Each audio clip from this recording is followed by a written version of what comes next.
في الانترفيو المدير قاعد يشتكي من كل الناس اللي اشتغلوا معاه قبل كده، وبيقول إن هما كانوا وحشين وما بيفهموش. هو كان صريح معايا ولا دي علامة لازم آخد بالي منها؟ ده سؤال حلو جدا.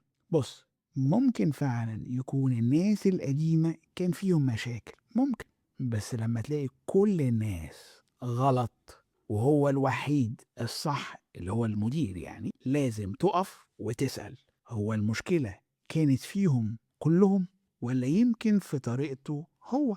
طب أنا المفروض أعمل إيه؟ أول حاجة وأهم حاجة اسأله، هي مشكلة الناس دي كانت إيه؟ وحضرتك حاولت تحلها إزاي؟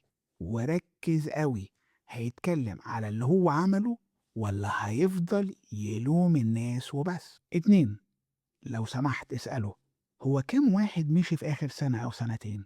لأن عدد الناس اللي مشيت ممكن يقولك حاجات هو مش هيقولها لك. تلاتة، اسأله بهدوء، بعد 6 شهور ايه اللي هيخليك تقول ان انا ماشي كويس في الشغل؟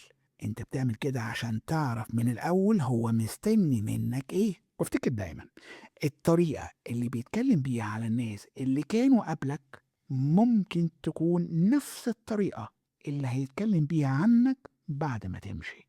فاهمني؟